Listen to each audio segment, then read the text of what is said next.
agricultural land and water for their growth, which she purchased was like back in the 80s. So Emily is going to talk about that and her work, and particularly this stewardship plan, which is very fascinating. Trying to do things differently than a typical buy and dry program. So thank you so very much for your time and for coming all the way here today. And yeah, I have a little introduction. So Emily is the Deputy Utilities Director for the City of Thornton. She has over 25 years of experience in Colorado water resource issues. She was in WECO Water Leaders Program. She currently serves on the board of directors for the Colorado Water Congress and the Metro Roundtable. Really great person to collaborate with and work with, and thanks again for being here. It's really nice to be here. I really appreciate the invitation. This is such a great program, and so I just first want to thank all of you and also kind of congratulate you in terms of taking a big amount of a year essentially to learn about water and how it impacts your work in your communities. It's really wonderful. For those of us that kind of are steeped in the water community every day, it's really wonderful to have people educated and aware and curious about the work, right? Because every one of us has some deep diving that happens in our own industries. And so it really helps to have people be curious. So I just want to appreciate you for the investment that you made, and also congratulate CSU and thank them for putting this program. I think it's really great. I'm Emily Hunt. Thanks again for the introduction, and want to talk to you a bit about Thornton's water acquisitions up here in northern Colorado, and our interaction with agriculture, and what we're looking towards in the future. And advance apologies to both Robert and Zach, who have probably heard this talk more than they ever wanted. I understand you've already covered some basics of municipal water supply planning, but I wanted to go over a little bit of that, especially as it relates to Thornton. Then we'll get into the Thornton Northern Property Stewardship Plan, and then finally we'll talk a bit about the Thornton Water Project, if you're curious. So, the purpose of municipal water supply, how many of you are provided your daily drinking water from a municipal water supplier? Hands if you don't mind. So yeah, I mean, it's a community service. It's a public service provided. There's economies of scale as it relates to providing water to communities, which is why, we can come together as an entity to do that for you. What we're really focused on is water efficiency and demand management. First and foremost, here in the Colorado, live in a semi-arid area. We have water shortages all the time. How we manage our supply and how our customers use it is really the first and foremost of our planning efforts.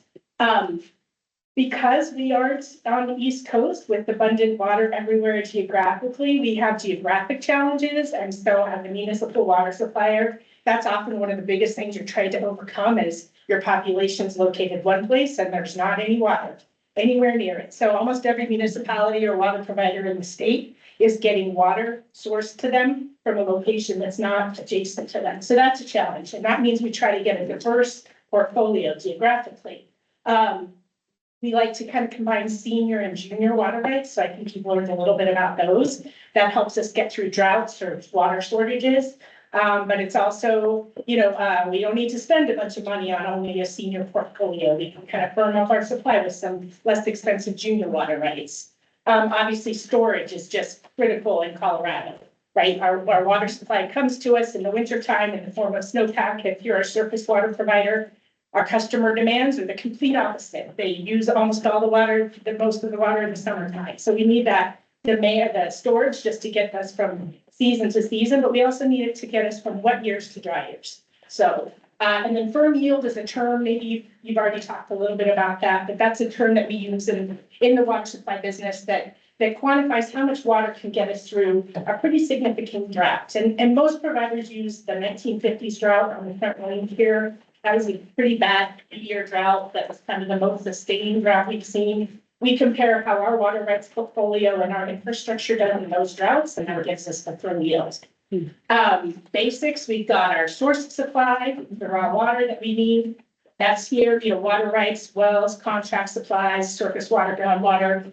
Obviously, infrastructure that we talked about, you have storage, you need pipelines, you need pump stations, you need tunnels to move this water where it's at.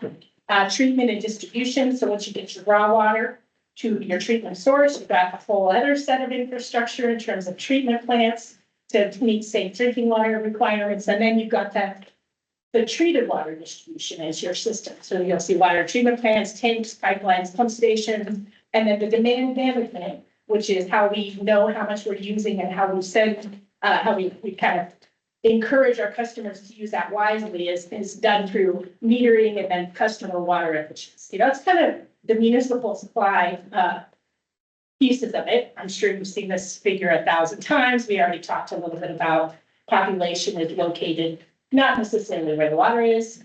Variability, already talked about this as well. This is our snowpack graph. I looked at not only Castle but the South Path Basin, and so I'm always feeling pretty good as long as that black line is staying here close to that median line, which is the green one. But this shows you the variability in snowpack. This graph comes out in every water basin in the state, I think weekly, and we keep our eye on it to see how we're doing, how snowpack's looking. The snowpack is the biggest indicator of what those of us who rely on surface supplies, the biggest indicator of what our year is going to look like. When this actual line, which is the black line, starts to dip below average, we start to get nervous. When it dips below average, like February, March, April, we start to get really nervous. So that means we're just not going to have the runoff that we need. So we start thinking about conservation measures. I'll give you a little background on Thornton. It's a relatively new community located north of Denver. We were established in the mid 1950s, kind of a Korean War community. We acquired a very small utility called Northwest Utilities, which was Clear Creek and South Platte Service Supply. So Thornton is located kind of near the Clear Creek and South Platte confluence. So we had local supplies, we had some wells. In the 70s, we continued to develop those supplies. There were ditch companies in the area because there were some local farm communities there. Thornton and other municipalities in the area picked up water share in those communities. A big piece of our supply is Stanley Lake, which some of you may be familiar with. Who here has ever heard of the Two Forks Reservoir Project? So Two Forks was a massive water storage project that was contemplated in the 70s and 80s, and Denver Water was the big proponent behind it. It was really designed to provide all of the water supply needs for the entire metro area, all through growth. So Thornton was actually the second biggest investor in Two Forks outside of Denver Water. In the 70s and 80s, this is when we started to see the kind of the beginning of the environmental movement and a lot of pushback on kind of these big on-stream dams. And so there was a lot of opposition, environmental opposition, community opposition to this project. Thornton leaders at the time kind of saw the writing on the wall and started to think that this project might not happen, and we're relying on complete supply on this project. So we divested of the Two Forks project. We sold our rights actually for the South Metro area in Denver. And sure enough, EPA vetoed the project. It was never built. And my contention is that Two Forks, in Colorado at least, this project and the failure of this project to move forward was a really pivotal moment in municipal water supply planning in the Front Range, because what it did was it kind of fractured the community. All of these water suppliers kind of went scrambling, try to find the next supply for their future growth. And so you see kind of the splintering of all these different water suppliers going out to try to figure out new projects. And so I think one of the biggest things, and Robert exactly could probably attest to this, when we talk to anybody that's learning about water, they're like, why don't you all just get together and consolidate and build a project? And this is really my thought is one of the big reasons why this project sent it scattering. This project also put pressure on ag. There was agricultural to municipal acquisitions going on ahead of this project, but sending the entire Front Range scrambling for a new water supply really put significant pressure on ag, Thornton being probably first and foremost out there. So when we divested of Two Forks after it was denied by the EPA, our city went and acquired agricultural water shares in the water supply and storage system up in Larimer and Weld counties in order to secure that future water supply. So I just really think that's super important context for folks to hear, especially now that we're 40 years, 50 almost years away from this project. But we're still feeling repercussions of it and trying to kind of maybe mitigate the results of this. So, and you can make an argument, what's better, a giant monster reservoir? Not sure, but it's where we are, right? So that's kind of how we ended up where we are. So I'll tell you a little bit about our water supply acquisitions, get you oriented. You all are pretty familiar with the area, obviously, but Poudre River is right here. Thornton purchased just under 50% of the water supply and storage company system, which is a ditch company in the region. The Larimer County Canal is this dark blue canal that starts off of Poudre River, just around Ted's Place. Water supply and storage company is a huge system. It has the Grand River Ditch in Rocky Mountain National Park, Chambers Reservoir, Long Jaw Reservoir, lots of reservoirs out in the plains, Poudre River water rights, the Grand River Ditch brings over Colorado River water rights. So it's a very, very robust system, which is why Thornton invested in it. Really great resiliency, really great infrastructure, super high water quality, which is something that is really critical for the city of Thornton. One of the things I didn't mention before is that the biggest part of our supply is the South Platte supply. We pick up that water through the Burlington Canal, which is located just below Denver. It's an extremely degraded source of supply. We're one of the communities that were one of the first communities to detect PFAS in our water supply. We did it proactively because we are just downstream from Suncor, so water quality is a really important component to our supply, and this pristine water source was really appealing to the city. So the little kind of shapes in kind of greenish, grayish. When Thornton made the acquisition, we actually purchased the farms in addition to the water.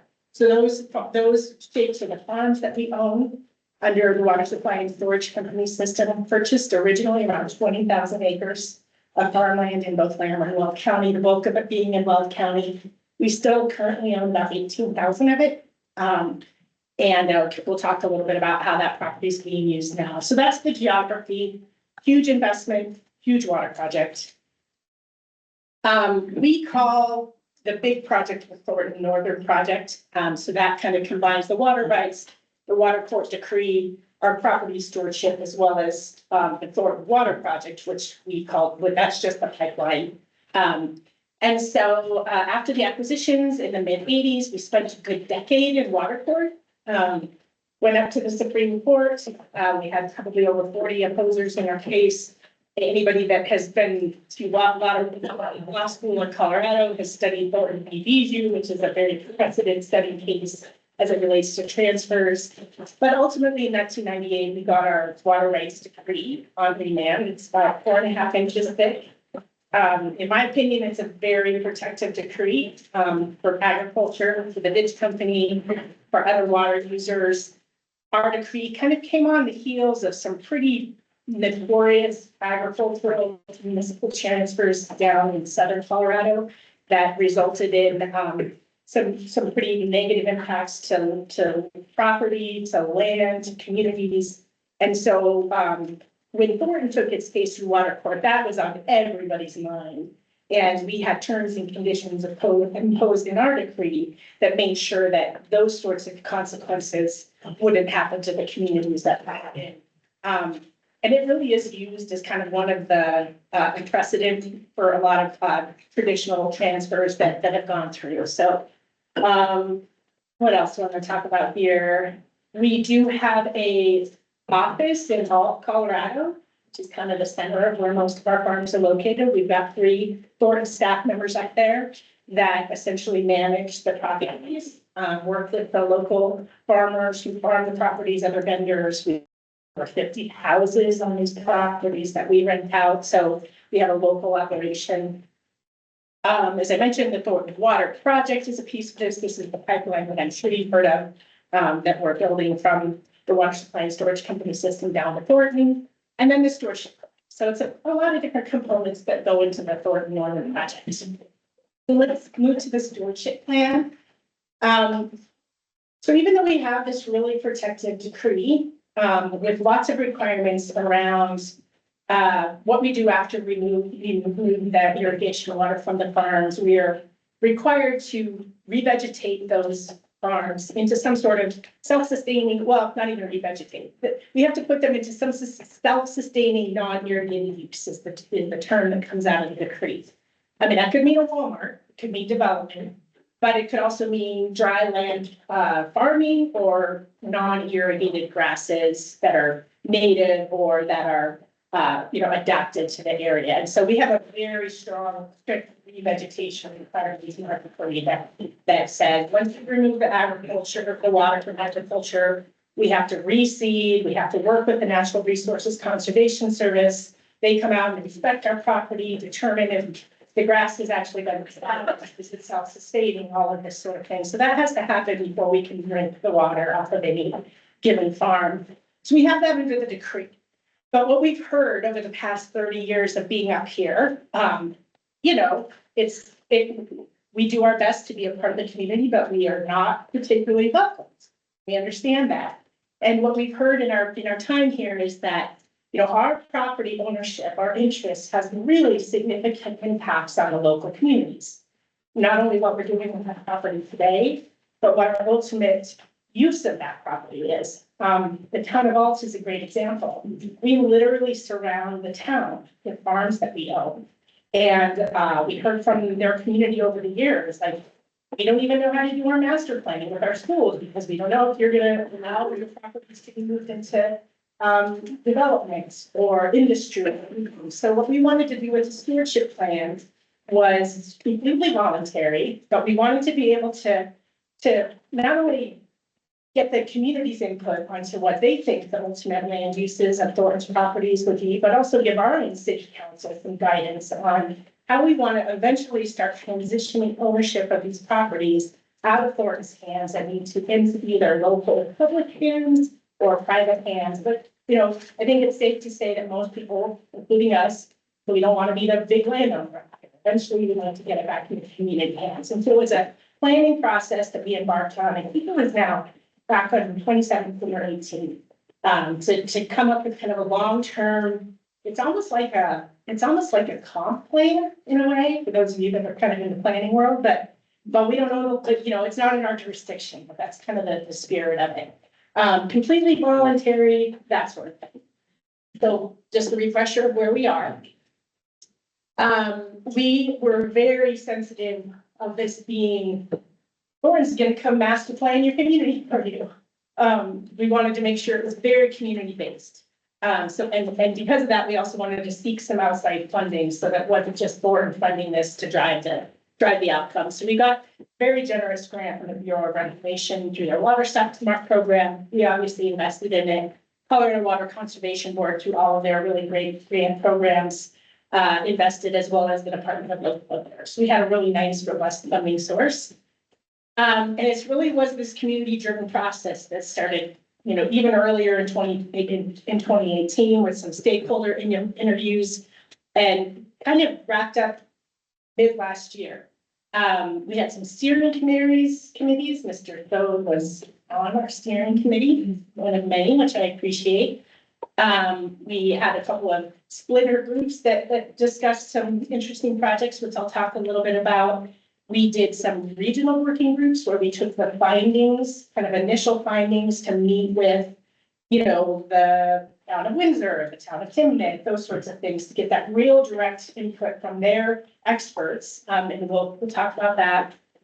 We did some community meetings. Obviously, our tenants, our farmers that farm the Thornton properties are, they're the land stewards of all of this, really. And so they were a part of this as well. We did some big community meetings, and it was a really great, I think, community-driven process, and was really appreciative of the time that people put in to really help us out. This is our steering committee that we put together. And then, so it was a nice group of folks from the conservation arena, agriculture, other water suppliers, some of Thornton's farm tenants. Yeah, so that's that. This probably seems kind of obvious, but what were we really trying to accomplish after our initial subject matter expert interviews and some of our first steering committee groups? Was a priority to maintain key components of the region's agricultural heritage. Support the transitioning of agricultural economies within the region. So, Thornton's a big pressure up here, but we are not the only pressure. There's a lot of pressure on ag. And what we wanted to be able to do was kind of flip that in a way to say, how can Thornton actually be a stabilizing force as all these other pressures on ag and development and everything come in? Do our land holdings allow us to take some bigger risks and maybe experiments with some different sorts of agricultural economies or that sort of thing? So we kind of want to flip that narrative a little bit so that instead of seeming like we're keeping our control on things, can we provide some stability as the communities decide what they want to do? Again, a lot of these communities, and this is what we found in other parts of the state, having other economic bases in addition to agriculture can really help the communities. And so as that ag transition happens, can we assist with that? The region as a whole is growing, and you can see from that map, it's like that's right on that's where all of the pressure is, all of the growth pressure is. And so, can we kind of help with some regional coordination in land use planning? I don't think I'll go out too much on a limb, but Wells County in particular, is very strong in terms of private property rights, and they don't necessarily do a lot of big picture regional planning because those individual property rights are a very strong value that they have. And so this served as kind of an unofficial way to have some of those discussions and for the jurisdictions to have those discussions, because it's not something that, necessarily the county was interested in doing. And then, that kind of goes into that regional approaches to land and water planning management. So we kind of divided our project into two distinct pieces. One was this land use assessment, which I'll talk a little bit about. What do we actually do with the land? How do we collect the input from the communities on what they want to see done with their land? What are some of the economic opportunities that might be available for the land? The second was this water optimization study, and Thornton's water court decree allows provision to actually re-irrigate our properties with non-Thornton water. It's kind of an unusual thing. Not all decrees have this. We might have heard about like alternative transfer decrees and that sort of things. We can't do that, but we can put different water on here. We really wanted to explore that because there are areas in the WISC system that are just super high producing agricultural areas. And is there a way that we can keep those in production at least for as long as possible, if not in perpetuity, because we found a different source of water for it. So that's kind of what this water optimization group studied. I'm going to throw some crazy maths at you. This one might make you nauseous, especially after lunch. But I'll just explain what it is here. This is kind of like a mashup of everybody's comp plans in the area. And, the shortcut is, and then the pink is all of Thornton's farms. And so the shortcut is yellow, is kind of like medium density housing. I think red is usually industrial. So it's kind of all over the place. But the real takeaway from this map is that what we wanted to see was, well, how did Thornton's properties overlay these long-term planning goals of the region? And we can see like out here, kind of the grayish area, that's ag. So you can see most of our properties, especially out east, actually aren't impacted by what the local jurisdictions want to see. They're likely to stay in ag in some way. We do have some areas that, maybe are candidates for lower density housing. What's not on here is like a really important separator area, open space separator area that I know Larimer County's interested in. So this was kind of the first takeaway. of our project, which is like, oh, there's actually not quite as much tension as we thought there might be on our land. We thought maybe we'd have jurisdictions having 4 different, uses for one of our properties, but this was a really interesting place to start. This map is also of the WISC system, and it's showing Thornton's properties in pink. These are the properties where there has already been municipal acquisition.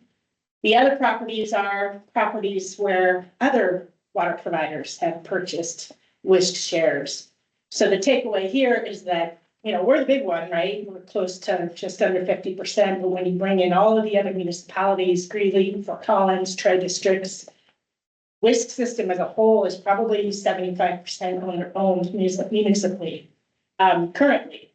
So there's a ton of pressure on this system. And because this is one of the biggest systems in the region, there's a ton of pressure on the region. And so that was the other purpose of this, is can we work with the other water providers that are working in this system to see if there's a way we can coordinate and, potentially preserve some of the agricultural uses out here. One of a billion maps that we looked at, but this is, I mentioned that there are some parts of the system that are really high producing ag. This is just a soils classification, so it's not, this is not the only way to look at how great of an agricultural producer a specific property is. But the green shows pretty decent soils, the red shows more challenging soils. So you can see how within the WISC system, there are areas where there are soils that are probably more favorable to ag than not. Obviously, we looked at this plus a bunch of other different pieces of data to show, are there areas of consolidation that just make a ton of sense to keep in ag? So before I go there, that's kind of what this ended up being. The water optimization group looked at some potential new water sources, which is kind of crazy to think about because, the area doesn't have a lot of potential new water sources, and those that they do have are extremely expensive and are really kind of earmarked to a lot of for municipal demand, not just in the region, but still some pressure outside the region.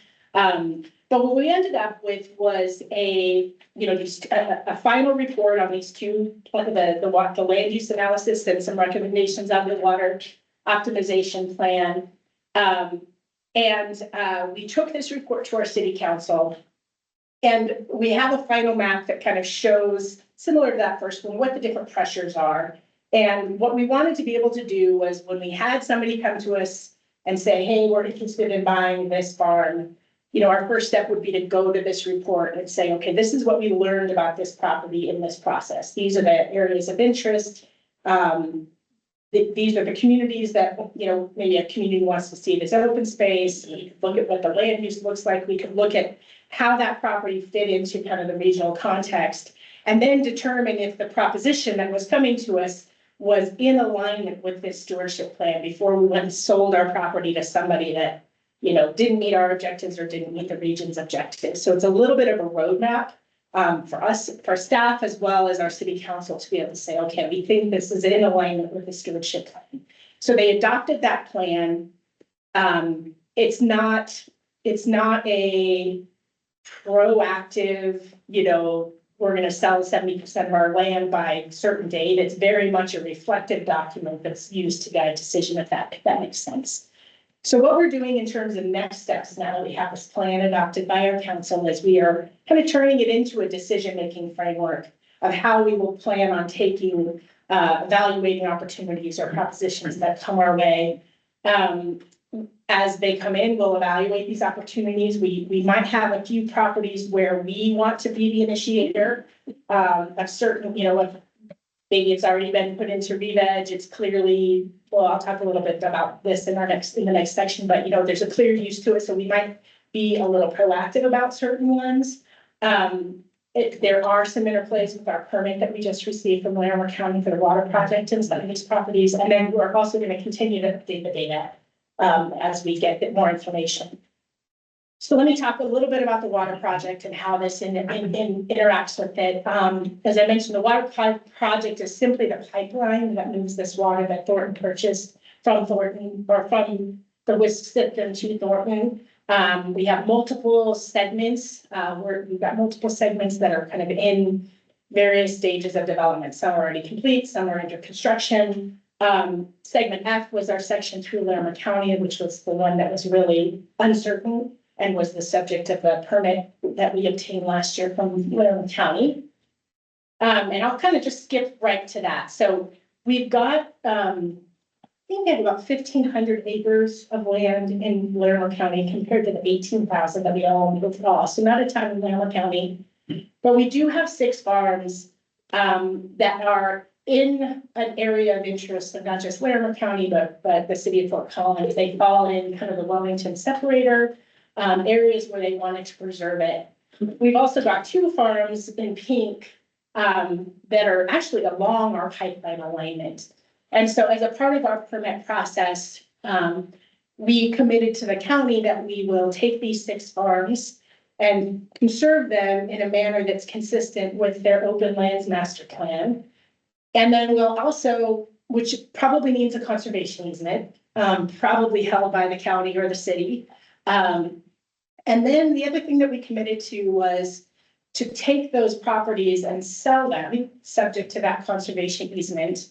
And instead of Thornton pocketing that money, we are going to work to develop some sort of Poudre River enhancement fund, and the proceeds of the sales of those farms are going to go into this fund. Don't know what that looks like, don't know where it's going to live, have a lot of different partners in the region that we want to work with to figure out where that money is best utilized. But 2 of those farms are actually tied to our permit approval. So it's a condition of approval under our permit that we do this conservation and we divest of the properties. The other 4 are kind of part of this voluntary package that we offered up, that the county liked, but it's actually, we're working on an IGA with them now to kind of memorialize this, but it's the same spirit. So essentially it's around 1,300 acres of land conserved for the county under their kind of desires with their open lands master plan, and anywhere to between $3 million to $9 million to this Poudre River enhancement fund, kind of depending on conservation easements decrease the value of property sales quite a bit. So depending on what those transactions look like, all that money goes into this fund. The great thing about this for us is it's a really nice test case for our stewardship plan. We can see, we don't know much about conservation easements. We don't, this is all new to us. We've got really good partners at Larimer County and the city of Fort Collins. Because of this commitment on the funding, we're not driven by maximizing the profit for Thornton, which kind of takes some nice pressure off of us. So this will be, it's going to be a nice test case. And I think we're going to learn a lot. And it'll help us with the implementation of the other properties outside of this package. We'll understand more, we'll learn more about the market, we'll learn more about who's interested in buying properties subject to these kinds of easements. Again, I'm not sure what this fund looks like. I'm just starting to have conversations with folks up here who do great work on the river. $9 million isn't a ton of money when it comes to river restoration and improvements, but it's something that we want to work with, and I think just one of the many things that was doing to help improve the health of the Poudre River. And I think that's it. So happy to answer any questions that you guys might have. Thanks for coming. Yeah, questions for Emily? The water that you watered, what's the range of senior and junior? Can you give us a little summary? Yeah, so the water that we acquired, the shares that we own in Whisk are all very senior. The Grand River Ditch Water Right is actually pre-compact, which means it's not subject to the Colorado River Compact, which makes it incredibly valuable these days. The Poudre River water is also senior. As part of the bigger water court case, Thornton also applied for several junior water rights exchanges. Those are all junior to NISP. So, and we also committed to the county that we actually wouldn't deliver any of that junior water through this pipeline. We would have to go back to them for a new application if we wanted to move junior water through. So we're kind of committed to just the share water, which is quite senior. And the other piece of it is that share water has come out of the Poudre River at the Larimer County Canal since the late 1800s. So it's not a new impact to the Poudre River. It's definitely an impact to the ag community. But in terms of river flows, it's not a new impact. Hey, so thank you for your presentation. I'm just curious, I know that there were hurdles for the Thornton pipeline from the county and the city. How are private or nonprofit activist groups playing in, like, is Save the Poudre involved in your pipeline project? They were a very vocal opponent to our pipeline project, as well as an organization called No Pipe Dream. Save the Poudre and No Pipe Dream have appealed the county's decision to approve our project. So that'll kind of move its way through the district courts. We had really lots of great conversations with them along the way to try to find a resolution for some Rio River improvements. But just couldn't meet, especially the complicating thing with Thornton was that, this is share water. These are senior rights that haven't been in the river. Which was, they wanted us to basically put the water back in the river and run it down the Poudre and take it out around Windsor or something. And for us, that was just a real non-starter because of the quality. It's already being diverted, right? The water Already being diverted, Okay. yeah, for over 100 years. So, but it was very well organized opposition. I think that was the main reason we got our permit denied the first time. And so it's very challenging environment for water providers. So There are always lots of players. So. yeah, thanks for the question. I just find this so interesting how, the municipal water provider is now, managing, developing like native grass habitat and managing this and like the whole stewardship piece. Are there other examples of this happening in the state or even in the West? Like, are you looking to other instances of this that you're kind of going from, or is this all kind of like first time? Yeah, I mean, there's other providers, you guys probably know more than, there's other providers that have done big transfers like this. I think what makes Thornton unique is that we still own the property. Aurora has done some in Color Springs down south near Pueblo. They're looking at some new models. Actually, they did an acquisition and a transfer through in water court that some of our stewardship plan was actually based on, which was, the cities wanted to buy a chunk of this system, but before they bought it or did the transfer, they kind of did an analysis like this, which property should we buy, so they did use that model. But other than that, it's a lot of learning by doing. There's a lot of really great work going on just in terms of regenerative agriculture. And, we rely a lot on our partners like Zach and, to help advise us. So, yeah.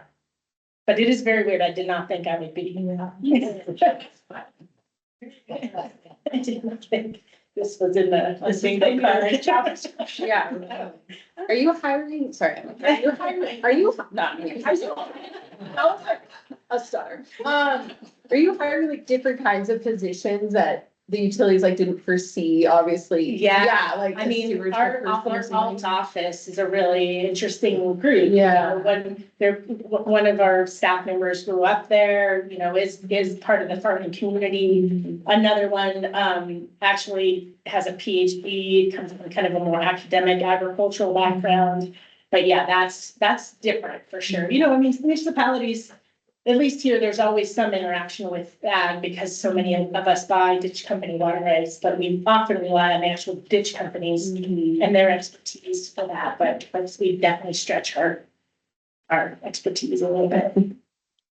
I was just wondering, like, I've heard about the project, but I always thought, and maybe I was like focused on that area and I missed it in your presentation, but to me, like, the water's up here north, you're trying to get it down to Thornton, you're buying these properties, I always thought you needed to like connect the properties so you would have the land to lay the pipeline to get down to Thornton. So when I look at the map of the properties you bought, and it looks like a game of hopscotch to where it's like everywhere, so what's the rationale behind buying those different properties like scattered everywhere, they're not connected? Yeah. And even over like by Alt, I mean, you're not gonna take the pipeline to Alt, are you? And then No. down? That's a great question, and the properties that we own actually have nothing to do with the pipeline alignment. So the only reason we bought the properties is because we bought the water associated with those properties. The pipeline alignment, the properties that we need for that are kind of a completely different process, and most of those were just requiring easements on.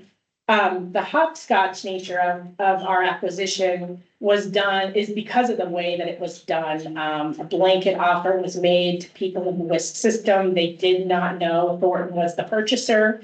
And so it basically and this was the 80s, it was a really challenging time for farmers. And so a lot of them opted into this, like, I gotta cash out.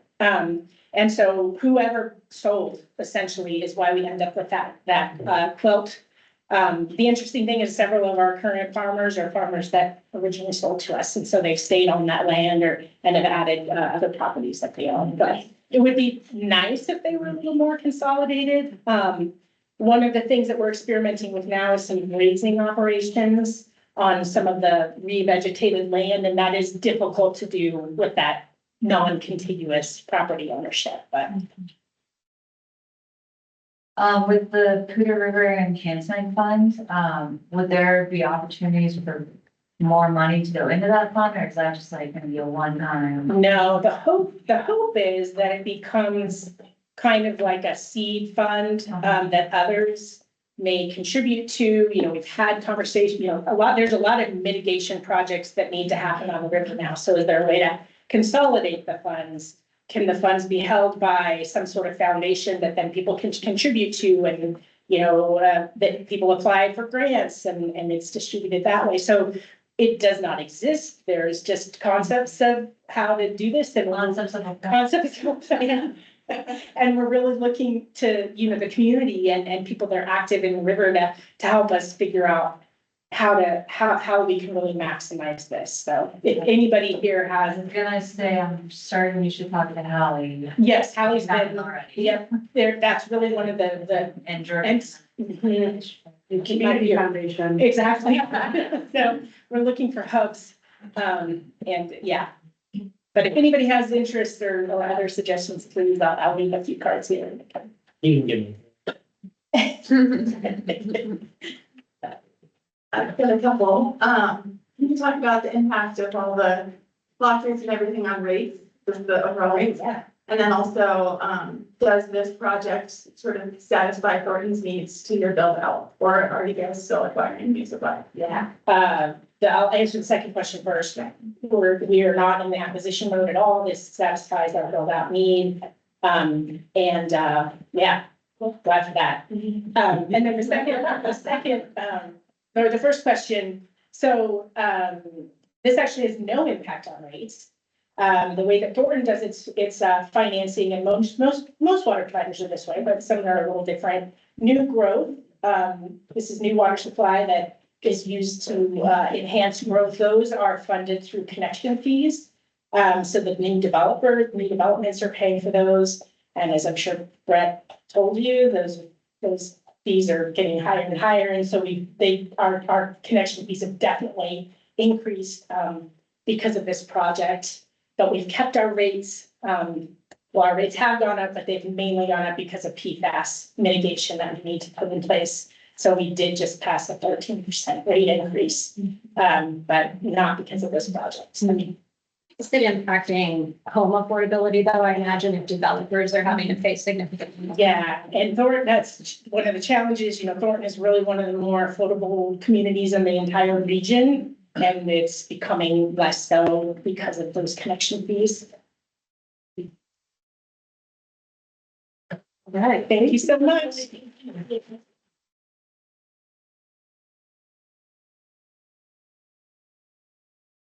Right, we're going to wrap it up with Robert Sakata, who has been so kindly dedicated his time to us today. And if you don't know already, Robert Sakata is the water policy advisor for the Colorado Department of Agriculture.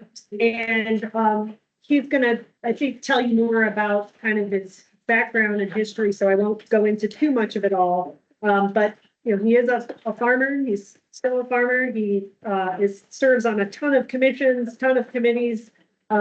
A real leader in the agricultural water world and agriculture in general.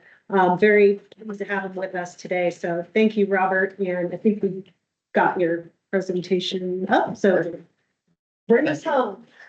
Well, thank you. I'd echo what Emily said, in fact, that really thanks to all of you for taking the time to be interested in water and the topic of water, and then take the time out of your schedules to really be a part of the program. Thanks, Karen and Alex, for putting it together. I really appreciate all the efforts that CSU does. Wow, it's been I'm glad I came. I have so many notes. I just want to throw away my presentation because they lined up some great people, like Jim and Zach, and just wonderful people. So this is a picture of me planting onions. I love taking pictures of them. This is the sun was setting, the background and the shadow of my tractor. So our farm is in Brighton, Colorado, and Commissioner Greg Feld of Chaffee County. I served on the Colorado Water Conservation Board with him, and as we became friends, he said he was amazed. He's a fishing guide, and he went, you know what, farming is kind of like being a fishing guide. It's kind of this occupation of hope, right? And so I've really taken that on and really applied that to my thinking. Brett mentioned this a little bit. This is USDA Ag Census data. The Ag Census every 5 years takes a survey of agriculture. And since 1997, the latest Ag Census was released in February this past year. It was actually data collected in 2022. It shows that in Colorado, overall, we've lost or decreased irrigated acres by a little over 32%. So there's actually been 1 million acres less than there was in 1997. Brett actually kind of mentioned it. The original Colorado Water Plan had estimates of what they thought was going to be dried up, and we far exceeded that. Because of that, they actually did another survey using Division of Water Resources data. So you can go to the Division of Water Resources office and actually see what water uses are and recalculate it back. So these are numbers specific for the basin. So kind of outlines you can see on the upper right-hand side, the South Platte Basin. Of course, the timelines for some of these are a little bit different. So this is from 1997 to 2022, saw a 25% reduction. Again, and the Republican down below it is 19. So you can see the biggest portions of decrease, of course, on the Eastern Plains and then the Rio Grande Basin down in the bottom center part. Somebody once asked me on the west slope, there's not near the decrease, except you'll see both in the North Platte and the Yampa White are higher. The Yampa White was 19% decrease. I actually spoke to the water engineer there. And again, during that 2000 period when we had the severe drought, mostly ranchers reported that they irrigated less land during that time. So it wasn't a transition and a total dry up, but again, it was that seasonal nature. And I guess this is a good time to really emphasize again, and we've heard this morning from my other speakers that I've always said that it's a shame that we have one word, agriculture, to describe so many different things. That, I grew up, our family farm in Brighton, Colorado, as you heard, grew vegetables. I have no understanding of livestock. You know, when I think of AI, I think of artificial intelligence. But you talk to a farmer rancher about AI, it's artificial insemination, right? It's totally different. So it's a shame in agriculture that we just have this one word, and even the diversity of production. Again, you guys talked about this. We were growing onions. We collaborated with Colorado State University Extension to do variety test plots. So we had this test plot that had probably over 100 different varieties of onions that we grew in the Brighton area. We also did that same test plot up here in the Greeley area and one in the Rocky Ford area. All of those varieties did different within those different areas because of their local climatic conditions. So it really is specific. And as the new Ag Water Policy Advisor, that's what makes it challenging. And what I relay on to people making policies is that it's going to be tough to have a single piece of legislation or policy that's going to solve the situation. And I'll get into this a little bit further as we go on. So this is USDA Ag Census data just strictly for Weld County. So you can definitely see Weld County has been one of the hardest hit areas as far as dry ag is concerned. Did any of you, I think it was November 1st, the state demographer's office had their annual summit. That was really interesting. I loved hearing all those figures. It's really, the demographer's office has great information. If you go to the website, you'll see a lot of these graphs, but it's talking about the change in population in Colorado. It also is really interesting to me that, you know, pretty soon, because of our aging populations, deaths are gonna actually could overcome births eventually. But our growth is really fueled by what? Migration. So that's what we really have to take into consideration. And so this again is updated information from the November 1st demographer's office. That there's a statewide increase of about 1.6 million people. Most of that, 1.5 million is of course, which you are probably all aware of, is the front range. So those highlighted magenta color areas, that's where we expect most of the growth. But in my travels as the new Ag Water Policy Advisor, it really surprised me that even on the West Slope, you look at Mesa County, it kind of someday I think it's gonna be houses all the way from Grand Junction to Ridgeway. You look at that Montrose area, it's incredible the amount of growth that they're facing there as well. Well, I don't know, have you had any presentations on climate change? Not yet. Not yet, It's coming. okay. So you'll probably, are you gonna get one? Yes. Okay, so you'll cover this. The Climate Center just released their most update on climate change. Of course, really big trends of increasing temperature. Not so much trends about decreasing precipitation, but just the increasing temperature itself, of course, what? Puts more demand on our water supply. The evapotranspiration rates increase, and that's where it's really scary.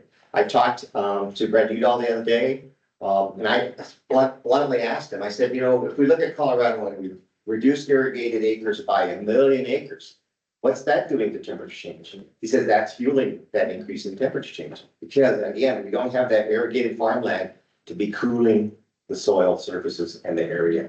So that could be part of the reason why we're seeing a faster increase in temperature than was expected.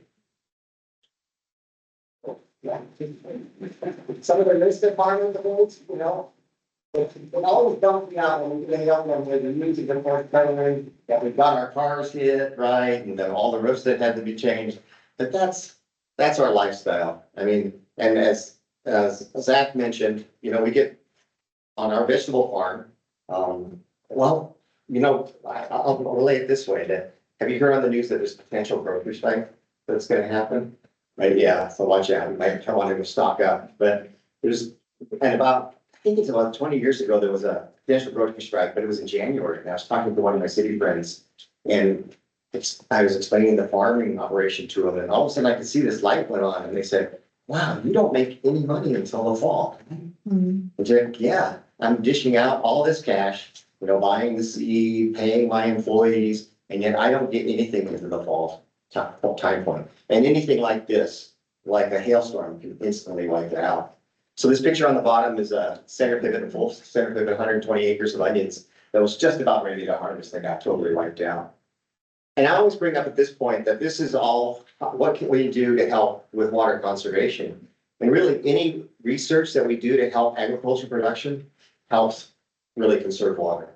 In the sense that I probably put 250 acre feet of water on this. It was wasted, right? Because I didn't harvest the thing. So again, it's the same thing. If it was taken out by bugs or pests, it would have been a waste of water in a way. This is a picture of sweet corn. Again, sweet corn is totally different than field corn, which you heard. But this was impacted by a hailstorm. And so of course it was totally unmarketable. I thought it was appropriate at that time. The Denver Post, the headlines in the food section said, Colorado farmers say industry must get smart. Yeah, and it's so true because of the risks that we face. So what are we doing? You heard the example of potentially a $1.7 million weeder. That's what this is.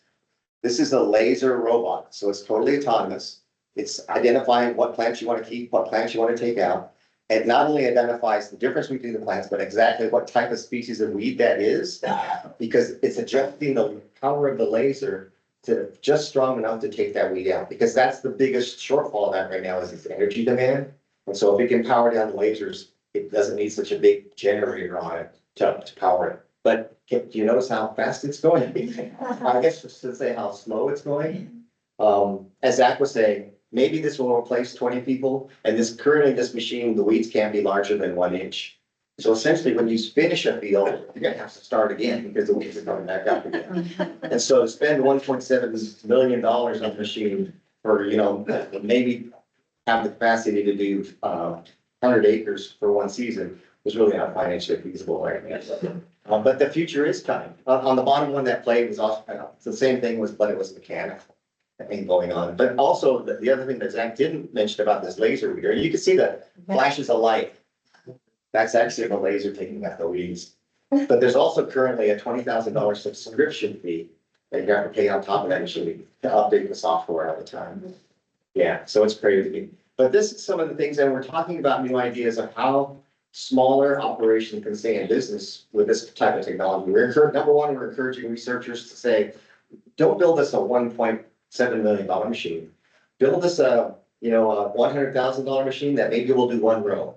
So instead I can have a crew of robots.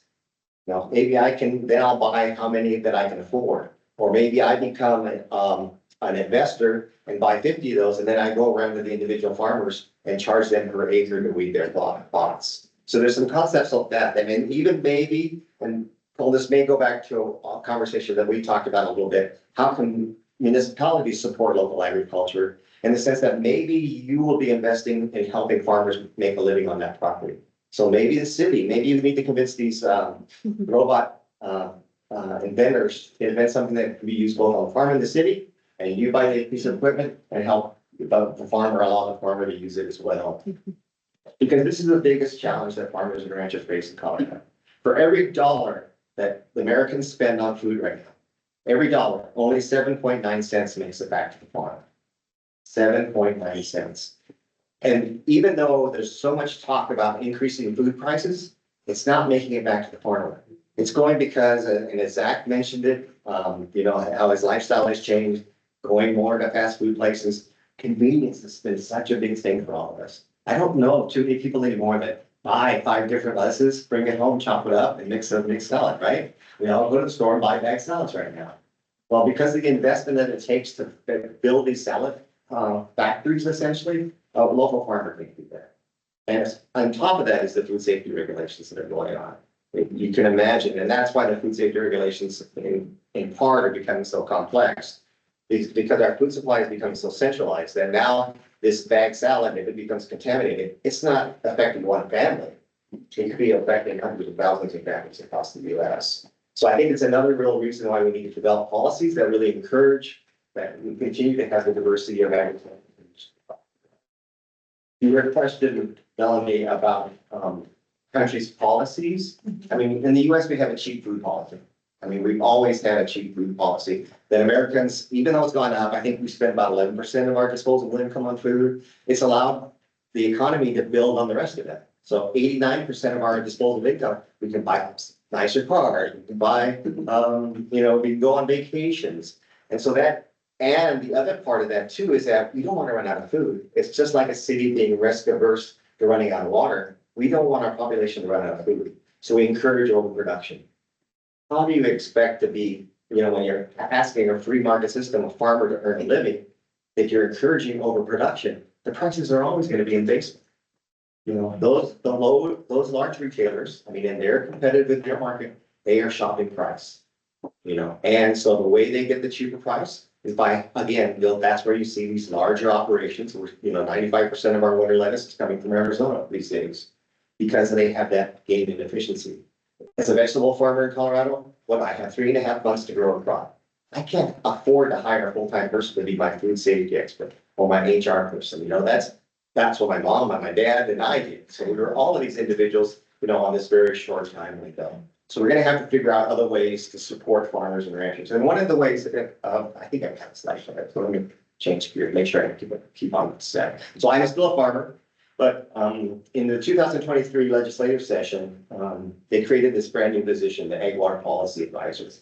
And I was really fortunate and blessed. My parents really encouraged me to be involved civically. So I was served on the Water Quality Control Commission for 15 years. So your question about water quality, I thought was really important. And then I served well, when the, Water for the 21st Century Act that created the roundtable, how many of you participating on the Basin Roundtable here in the South Platte? Yeah, so each of the major basins in the state has a designated roundtable where they have discussions about water. So we have one here in the South Platte. When that came up, I had the opportunity, of course, being invited to be a part of the South Platte Roundtable, but I intentionally decided to be a part of the Metro Roundtable. Because just being downstream of Denver, to be honest with you, I felt like there's a target on my back, right? I had real senior water rights just downstream of Denver. I figured I better know what the cities were looking at. And it was really, I felt it so, I'm really glad that I did. It really helped educate me the concerns that the municipalities were facing, meeting their community's needs. I learned a lot about drought hardening or demand hardening. So what Zach was saying about, does anybody know what I'm talking about, demand hardening?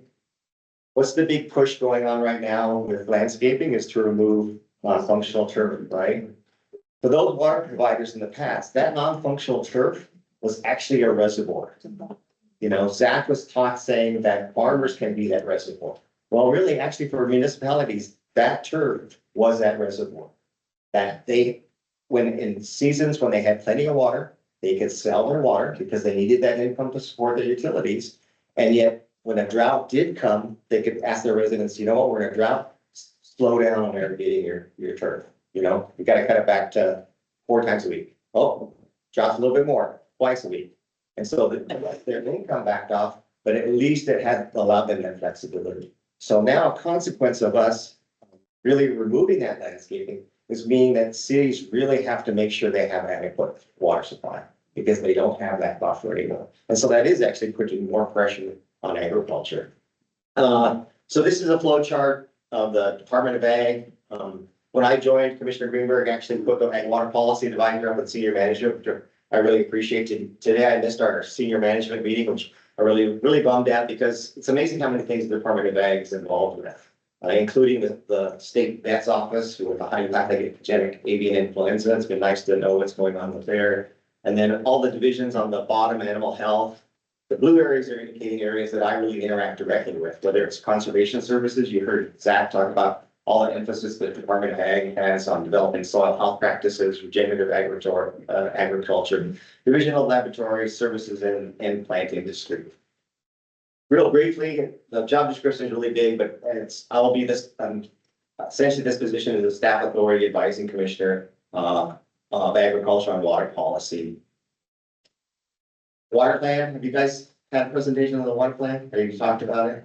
Okay, so the Colorado water plan, the first water plan was 2016. 2015. So the first water plan was 2015, 2 years ago, we updated it. I was on the CWC when we updated it. Really provides action plans and what we feel like we need to be doing to meet future states' needs. Section 2 has to do with agriculture. That's part of my role is really to be looking at how the Department of Ag can really fill in. And one thing I think that's really important that I want to emphasize here is 2.5. This is support the integration of robust agriculture into local government planning.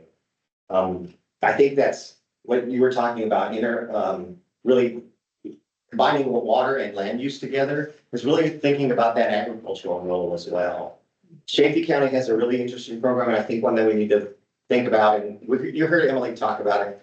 I'm scattering a little bit, but I think I have a slide about it, so let me move forward.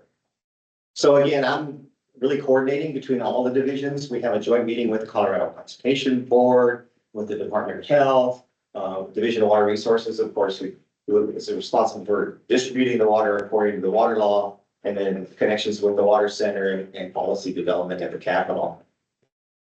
But over the last year, so I've been on this job for about a year, and I really made a conscious effort of really traveling across the state as much as I did. I think there was a couple of weeks, or a couple of months where I was putting about 1,000 miles a week going, because water meetings, there's probably 3-4 water meetings a day if you really wanted to attend them all. But these are some of the topics from around the state: Republic and River Compact compliance, wildfire, watershed, which we're really well aware of here. You heard a little bit about groundwater sustainability in eastern Colorado, water quality, feudal call, postponement document revenge. But anyway, the main thing that I want you to take away with this is that it's interesting. I could have simply put a slide here that says, we don't have enough water, right? Because that's the problem, we don't have enough water for all the advance that we have. But what's really interesting to me is that as I travel the state, those are manifesting themselves into really unique issues, depending on the water infrastructure that's there, the water uses, and of course, the people involved. So again, it goes to that point that I think really we're gonna have to depend on local entities and collaboration within local entities to really come up with solutions that fit the local arena. And I intentionally made this so you can't read it because it's not supposed to be out in public for this yet. But it shocked me when I saw this figure. And the bottom line is that, each of these lines is a mutual ditch company that starts essentially, these are mutual ditch companies somewhere along the middle south line. So somewhere between Denver and Fort Morgan. And the last column, the last column, the Y that's highlighted in a color, those are mutual ditch companies that have municipal ownership in them. That really surprised me. That you can see there's very few mutual ditch companies that don't have municipal ownership in them. And if you look at this chart continues on, it talks about how many acre feet they have available, how many acres they go. And most of these are very junior and don't have a lot of water. And so that's why they don't have municipal ownership. So that's why I think it's so important that we be thoughtful about what we want agriculture to look in the future. These are pictures of our farm in Brighton, Colorado. And it goes to the point that agriculture providing a service that I think we all take advantage, and that is the open space. We talked about how hard it is to find people to manage that open space. Well, farmers right now are doing that for free. And so many of the people we talked to about why density, why people are not favoring density as much as they used to in the past. Cole, we talked about, my opinion was that COVID really put a damper on that. We were going a long ways in that area, but when COVID hit, everybody decided they didn't want to live in an apartment. You know, they wanted a backyard. And so as a farmer, we really saw land prices increase as developers said, look, there's huge demand for properties that have yards now. And I talked a little bit about this, the consolidation of our food supply. I think this is why, again, municipalities should really take it upon themselves, and we shouldn't rely on the federal government to help us make these decisions, is because we're actually seeing ag exports now as a deficit. We used to export more than we imported, and it's just recently changed. And what's really scary to me is that the biggest change is coming in horticultural products. And again, it goes back to what Zach said. As a vegetable farmer, I mean, we were a larger vegetable farmer, we would have to bring in 400 people for 2 months to help us on a farm. Actually, we found some great people that were actually of Haitian descent. They worked in Florida during the winter months when they were growing vegetables there. They moved up to Georgia, and then they had a little gap. And so it was perfect for them and perfect for us. We paid for their transportation to Colorado, but I couldn't find housing for 400 people. It was impossible. I mean, I was putting them up at the local hotels in Brighton. And then when I did that, I didn't build a kitchen. I had to find a kitchen to make their meals for them too, because they didn't have any cooking facilities. So again, how are we going to find ways to support agriculture in other ways? So this slide, sorry again for the smallness, but the Chaffee County, I started talking about this. Chaffee County has an interesting idea in the sense, and that they passed a tax, a local tax, that's supporting their efforts not only in watershed protection, but also in agriculture. And one of the concepts they came up with was identifying pieces of ground that they feel like they really want to preserve in agriculture. And instead of outright buying the conservation easement, because maybe that farmer is not too thrilled about a conservation easement, is they provided them an annual eco services payment that helps offset that income for them. Because again, I always tell people when we were farming, we looked into conservation easements, but perpetuity is a damn long time, right? We don't know what's gonna happen. Right? And the way that our farm grew was actually by trading up. So, you know, we had a 10-acre piece of property that all of a sudden Brighton was growing around, became too valuable, actually became also very hard for us to farm. And so we traded that 10 acres for 150 acres.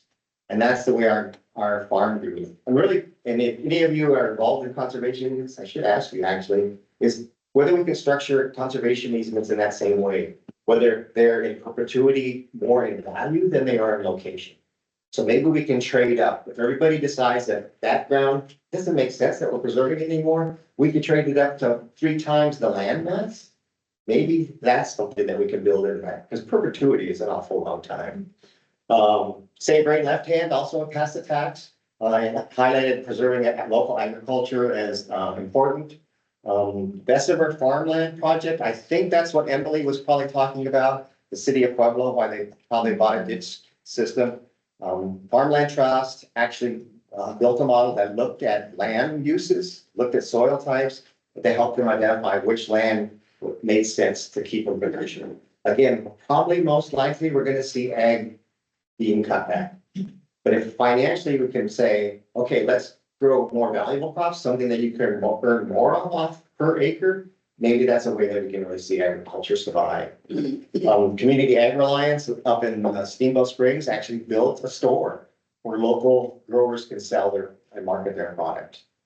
Because again, for those type of growers, even for us as a large farmer, it was getting nearly impossible to sell to King Soopers and Walmart and so forth. And it was so silly because Walmart, when they first came in, they're right across the street from my farm, right? I had to ship my sweet corn to Kansas to their distribution center for them to ship it back to Colorado. Right? Doesn't make sense. Top right-hand corner, I think this is another great reason why we need to have planning, conscious planning efforts for agriculture within urban development. Is that we're really seeing, especially with the reduction of turf, we're seeing that heat island effect. And research has shown that agriculture plays a great role in mitigating that heat island effect. And like Zach said, it can be that reservoir for that unknown time. Sure, we have enough water supply now. What about those 100 years in the future? Maybe that source of land and water is going to be important just for survival at that point. This real quickly is called the Agricultural Water Protection Act. It was passed, I don't remember, in 2016. It was, the concept was again to allow the farmer to keep the water right and then lease it to municipalities. So it allowed the use to be pretty general and open. For a test plot, it was only allowed to be used here in the Southland Basin and the Arkansas Basin, and nobody ever used it. I looked at it, I thought it was a great idea, but water attorneys warned me. They said the scrutiny here in the Southland Basin is so high in water court that you'll just go bankrupt trying to get it through water court. So that transaction cost here for water court is really, really huge. And it's because, rightfully so, is because there's such demand and on the water that everybody wants to make sure that their right is protected. And that's what the water court is set up to do. But this past year through the legislature, we opened it up to the rest of the state. So we're hoping on the west slope, and as you heard from Brett, some of the environmental partners may have an opportunity to use this. Because again, if I was going to do this, I would probably have to partner with a municipality to help cover that court cost. And if it was a municipality and me and water court, it would really draw a lot of objectors to the case. And so hopefully on the west slope, where there's not as much scrutiny, and maybe they would partner with an environmental group, I think they'll be a lot more open to that. If we get one through the process and see how it works, I think we'll go a long ways with that. No matter what my presentation I give, I always include this slide, and it's really shocking to me that farmers have a suicide rate that's 3.5 times higher than the rest of the population. Again, it's because I think those stresses that we face on the farm, and also because, and I don't totally agree with Zach, I think a lot of us chose to be farmers because we don't like to interact with people. You know, during COVID, I was taking pictures of me on my tractor and going, look at this, I'm self-isolating. Doesn't change anything, right? But I think that also is a challenge for us then when we face some kind of behavioral health challenge. It's because we haven't ever reached out to anybody in the past. We don't know how to do that. And the resources often in the rural communities aren't there for us to do that. In the Department of Ag last year, the legislative session passed this Ag Behavioral Health Bill, created an Ag person at the Behavioral Health Administration, and it also empowered the Colorado Department of Ag to set up a Ag Behavioral Health Work Group. So we had our first meeting, we'll have monthly meetings, and it's really to talk about what's working in certain communities and what's not, what shortages there are, what else that we can be doing. So in your communities, I think reaching out and understanding the special needs for agriculture is important from the behavioral health side as well. And why? It's because for a lot of farms and ranches, and it's a burden as well. People don't realize this, that sometimes carrying on that family legacy can be a huge burden. I didn't realize this until I was on the CWCB, serving as the CWCB, and each of the representatives representing each of the basins gives a monthly report at our basin meetings. And a topic came up about agriculture, the challenges that agriculture is facing, and I threw away my presentation.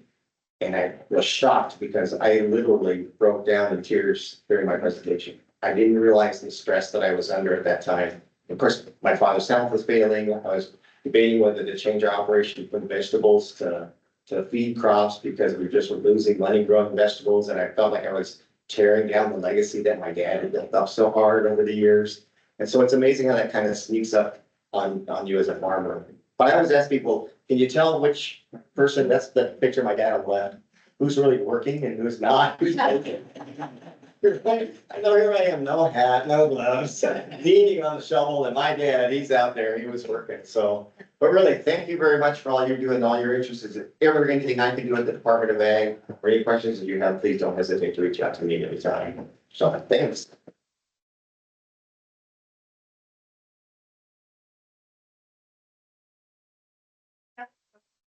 So I took some notes and I forgot about this. So groundwater administration, we heard Jim talk about that from the beginning, groundwater wells. We are so far ahead of the rest of the country. You hear sometimes in the news that, the state should be doing more about administering groundwater, right? California is so far behind. Oh my gosh, you'd think they'd be way ahead of us. Back in 2006, when the groundwater wells were shut off because of what Jim explained, our farm actually had 4 wells that were shut off because of that. We already had crops in the ground, but the division engineer's office came out, red tags our wells. And the tough thing was they asked the electric companies to go out there and shut off the power. 4 electric companies were put right in the middle of that battle. So whenever you hear that Colorado is not doing enough on groundwater system, that's total baloney. And then the other thing, I don't know if you've read or not, so much going on in the Colorado River right now. There was I don't know whether it's the New York Post, Colorado Sun ran it later, that they said we'd solve the Colorado River issues if we just stopped allowing the use of free water. That free water is a misnomer. You know, it's not allocated, it's not free. And so many, just like agriculture, we depend on that water source when it's available. You know, our constraint is really the amount of snowpack we have. The lower basin hasn't ever faced that because they have the giant reservoirs of Lake Mead and Lake Powell. They order their water. They have faced cutbacks. Don't get me wrong, they have faced cutbacks, but they order their water and they know how much water they're gonna get for the year.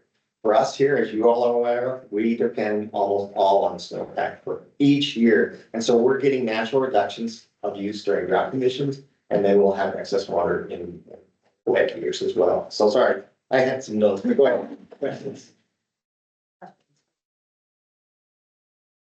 No questions? Good. Robert, do you know about agribility, Colorado agribility Yeah, with CSU? Okay. right. Yeah, so CSU is on our ag. Yeah, that's what I was thinking. Plan, so yeah, exactly. There's really a lot of neat stuff. And the other thing I want to try to do in this behavioral health scene is that to train people that are interacting with farmers, not just the families, but it's the seed dealer, it's the tractor dealer, it may be the bankers, because in my instance, and my partner, she gets so upset with me because I couldn't talk to her about this stuff. You know, I could talk to my CWC board member, so I didn't know anything who really don't know me. But for a lot of us, it's easier to talk to somebody that we don't know than somebody that we really care about. And so that's another one of my goals, really to train some of those other people as well first. So another thing you might think about that I took a note of is Trans Mountain diversions. Have you talked about CBT and versus other Trans Mountain diversions? Okay, so CBT is really unique in the sense it's not, you can't use it to extinction. Most of the other trans basin water that the Denver metro area is, they can use that over and over and over until it's all gone. That is actually having an impact on us farmers downstream. So we're seeing a reduction in the amount of, even though we have the same water right, the same seniority, we're actually reducing the amount of yield on those shares because Denver metro area is starting to reuse that water over and over again, which they have a total right to.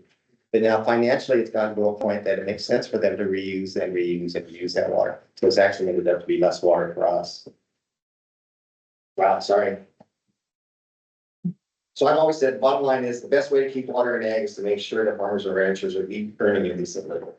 Because so many times, and you heard this from Emily, when they went up to northern Colorado and they were able to buy all that land and water, it's because it was really hard financial times.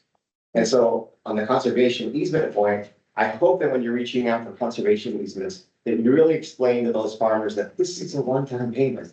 I've seen operations that are in such dire situations that they'll go in and sell off the development rights, but then 10 years later, they're back in the same place. And now they don't have anything else to go back to. And, Shelby and I were talking about that. That's another reason why we were a little hesitant to have a conservation easement, is because the value of your asset, and it's kind of a shame, but the value of your assets, it determines how big a loan you can get. Right? So again, if you own that water right, if you own that land, the bank is more willing to allow you a bigger loan to make investments to improve your operation. So it's another challenge of taking away that asset in the future. Sorry. I was just curious, I grew up in the Grand Valley, and so Yeah. I'm curious what vibe you pick up traveling throughout the state about us taking so much of their water. How Yeah. do they feel about it over there? Well, not one more drop, right? And rightfully so. And that's where the first year in my position, I spent most of my time on the west. I didn't want them to feel like here I was the front ranger, and I was gonna promote more water coming over the front range, because it's so very true. And it's a shame that we're divided east slope to west slope. We're one state, and that's why I've always tried to explain to people that we've got to come up with policies that are good for the whole state, and I think we can do that. Because on the same sense, I have to really be sensitive to the fact that a lot of the rhetoric on the west slope is really taken out of context, because they'll point to lawn owners on the front range and go, look at you taking our water and you just watering grass. But I also see how they don't understand that a lot of the growth in the front range has been accomplished because of the conservation measures that municipalities put in. That they haven't really net used more water, they just conserve water to adapt that growth. And they hate it. Like when I was staying over in Grand Junction at a hotel, I walked outside and the sprinkler, they had done the right thing. They took the turf out, so it was rocks, but the sprinkler was still going. Right? But it's a different environment. I mean, it's interesting on the South Platte Basin where we've had to measure every drop, right? We cannot divert water from the river unless we have a measuring device that the state of Colorado deems is accurate. On the west slope, they're just now putting in measurement rules. It shocked me that I was on a tour of in Montrose area, and they had a bulldozer in the river pushing up more sand so they could get more water into their canal. I told them, no, you gotta come over to my side of us. And I always showed them the measuring device on the river, but I showed them how the mutual ditch company, how we have a ditch rider that goes along and locks every head gate, depending on how many shares everybody has. And they were shocked by that. So I think we can learn from each other, and it's a learning process, but we can't ignore their concerns, because I think it's very valid. I think my mom has the best solution. She says that, why don't people just move to where the water is? Yeah. But then the West Slope doesn't want all the people either. A great question. Yeah, so really depends on our perspective, and that's where we have to be sensitive and understanding of what that perspective is. Yeah. And do you have any statistics on projections of what farming families, kids taking over for their parents' farms will look like over the next couple generations? I mean, it's been declining, I'm sure, but just curious what that looks like. Yeah, it's, I don't have any statistics. It is continuing to decline, and the average age continues to go up, as that said. The most recent figure is 58, the average age is 58 years old, but I think it's over 1/3 of the farmers are over 65. And so, when I graduated high school, last thing I wanted to do was a farmer, so you can't blame kids for going away. I mean, they look at the struggles, the economic struggles, and I was fortunate, my parents encouraged me to go someplace else, so I went to CU. Sorry. CU enjoyed it, but eventually, it was really interesting. When I graduated high school, I think like a lot of kids, I wanted to find the cure for cancer, right? I was gonna win the Nobel Peace Prize. And so went to study molecular cellular and developmental biology, helped Amgen build a lab in Boulder. This was before they were based in Longmont. Really exciting times, but a postdoc that I worked for, I found out how competitive that is, right? It's publish or perish, and then the grant dollars. And the postdoc that I worked with, he would have me hide lab equipment for my lab partners so that we would get results first. I know, I was like, this is not what I signed up for. So much to my parents' dismay, I went up to Steamboat Springs and taught skiing. But eventually it goes back to the farm and like. Well, great. Oh, sorry. Go ahead. Go for it. Brett had said that there was the state, there was about 11% loss of agricultural area, but you said that was actually much higher. Do you have a percent? Yeah, so over the 25-year reporting period from USDA, it's closer to 33%. So it's a little longer time period than Brett said. Brett, I think was 10 years, and mine was a 25-year period. Yeah, the USDA census data that you have to take into account that it's just a single point in time. So just like I said about the Yampa Valley where they saw a big reduction, it was probably because it was a drought year and those farmers and ranchers that were irrigating pastures just didn't irrigate that pasture every year. So there was a huge reduction. On the eastern plains, when we're seeing those reductions are usually permanent. The investment it takes to farm in this area, you're really, as Brett was saying too, there's a lot of complications when you fallow a piece of ground.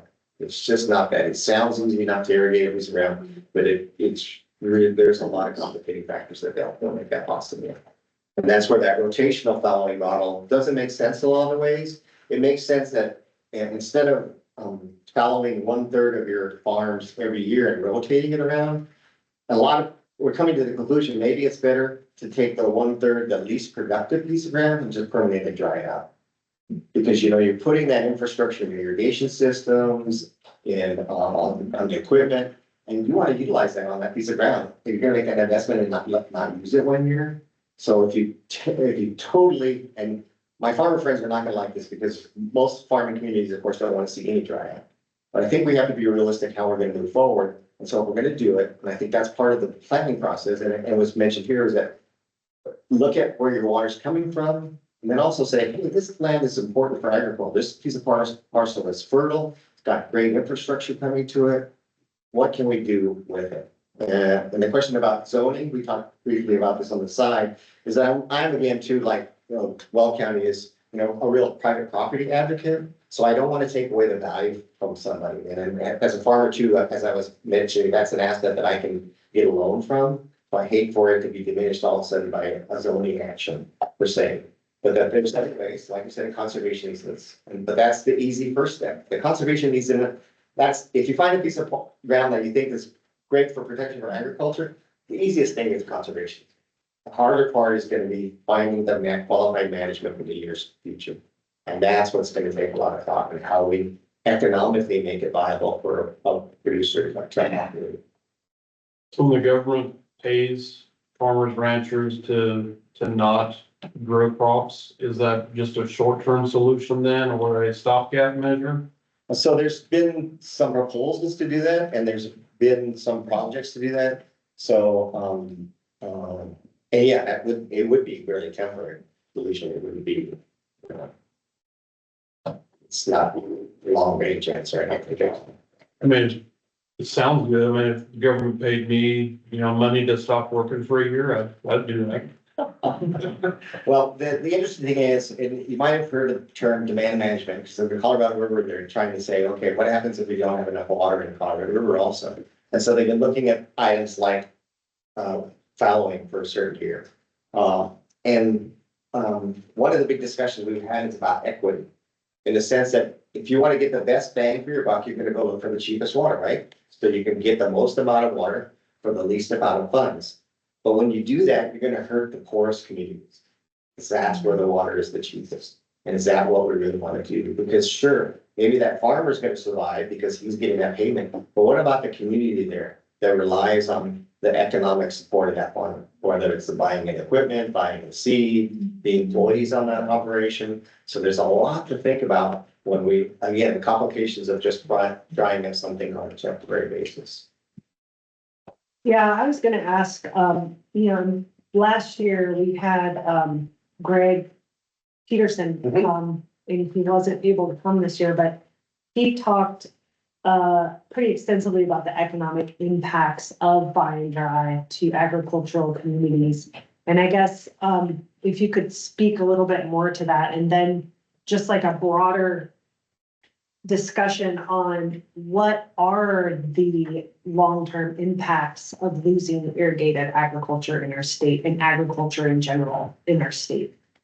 Yeah, so great question, Karen. And the impacts are really different depending on the state. We're really focusing in around, I'm spending a lot of time actually in the Arkansas Valley.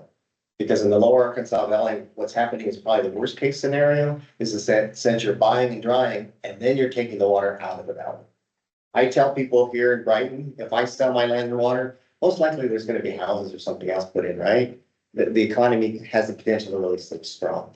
But in these rural communities, when you start moving that water out of there, I mean, you drive through, Lahaina and some of the communities there, it's really scary. I mean, it's turning into a ghost town there. The water's the lifeblood. And it's tough. So there's the economic question, but there's also, and I alluded to it a little bit, is that unknown future that I think we really need to be supporting agriculture. That again, and we saw this during COVID, that some of our shelves were empty because it was more of an infrastructure thing and how we get product here in Colorado. And I think we need to be really concerned about being able to grow our own food locally. You know, we're gonna have to support it though, because my cost of production as a vegetable farmer is probably 25% more than my fellow farmers in California. I grew broccoli, for example. I usually could compete with them because of their transportation costs to ship broccoli from California into Colorado, but they way overproduce. They produce so much they could flood the market. And it was so amazing because if they had a big rainstorm where they couldn't get in the field for 5 days, the broccoli market would spike just because of that. And that's what scares me about the centralization of our food supply. That some way we need to really figure out a way to fairly compensate growers in this Rocky Mountain region to grow, because we do have advantages. I mean, I always tell people, and my livestock friends hate this, because in January, this time of year, when it's getting to be this temperature, like -7, as a vegetable farmer, I'm cheering like crazy. You know why? It's killing off the pests. This coming summer, I'll see a lot less pest pressure when I have a really cold, hard winter. The livestock people hate it because, like Zach said, he had to go out and try to feed this morning. But we have advantage, and it's also helping the soil. When that soil thaws and freezes, it helps mellow and break it up. They're using diesel fuel in Arizona and California to break up those hard pans. Where here we have the natural freezing and thawing. So we have some environmental advantages of growing here. But again, when we're competing with those large operations in Arizona and California, from a price standpoint, we can't do it. The department is looking at ways that we can label things, like Zach mentioned, this 5-star program for soil health, but really not enough consumers are able to identify it and willing to pay for that help. Folks are gonna have to get there. Are there other ways that producers can get their products in the hands of consumers that aren't like CSAs or farmers markets or things like that? Yeah, so I think one of the things we saw from COVID is more people doing the direct marketing. It's not as simple as it sounds. It's not like just put a website up and, and away you go. So there's some associations, it kind of goes to your question too, that like the Colorado Fruit and Vegetable Growers Association is trying to help farmers learn how to, and CSU too is doing this, helping farmers to learn how to do more direct marketing. Again, it takes that investment though, because especially, and one of the easiest ones to do it with is meat, because you can freeze it. Yeah. Fresh vegetables, we've got 4 days to get it in people's hands, and that's a tough one. But you'll see a lot more, natural beef, open range beef being sold direct one-on-one. It takes investment. They have to build a freezer locker of some sort, but the potential is there for that. Yeah. But yeah, I'd love to see, we tried to come up, when I was president of the Colorado Fruit and Vegetable Growers Association, we thought another great idea would be to partner with like Kaiser and put market stands right outside all their facilities. Because like I said, the best prescription for good health is fresh fruits and vegetables.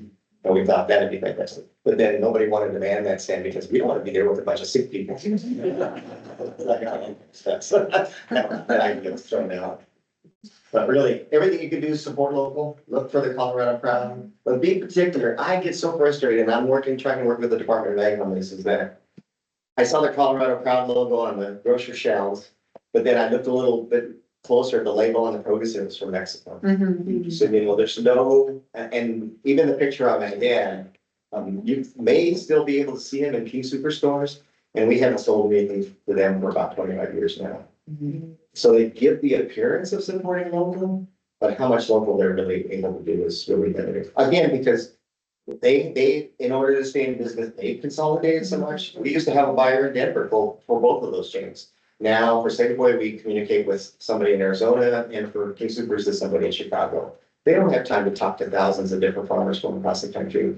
That one person staring at a screen has orders to meet, and they just want to find one person that they can deal with year round supplying product.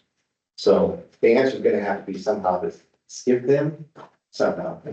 Why can't you buy your vegetables? Nowhere now, I stopped growing vegetables.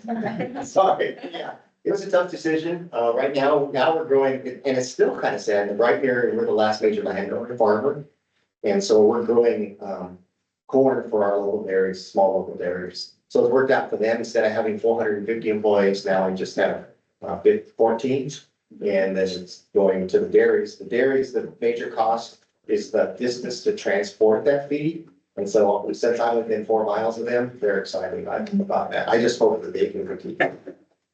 They don't have a tough time. What percentage of lamps that we grow for consumption are for livestock compared to human? Oh, good question. It's a huge amount. Seems like, I mean, Yeah, just 2 of our farmers today. That's right. Yeah, yeah. Yeah, most of the plants grow. And For fuel. And especially if you consider pasture and grazing, I mean, it's a huge amount. And that's the other thing people don't realize too. We talk about this for alternative markets, is for some of the specialty stuff, it doesn't take very many acres to flood the market. They're working on an experiment down in the San Luis Valley of growing rye for whiskey. And they've already flooded the market with just like not very many acres. It sounds like a great idea, right? We're gonna have Colorado rye whiskey. And yet, you can really produce a lot on the ground. Yeah. And so that's why with these interruptible supplies, if you're asking a farmer to give up, again, you have to, I would encourage anybody that's asking a farmer to dry up, whether it's 3 out of 10 years or something, to find a market for them that's flexible. You know, that's gonna be the big issue. If you can come to them and say, hey, look, I've got this market that it's okay if you dry up for 3 out of 10 years, I think that's gonna be a big step forward in them being able to participate in a program like that. So. Great.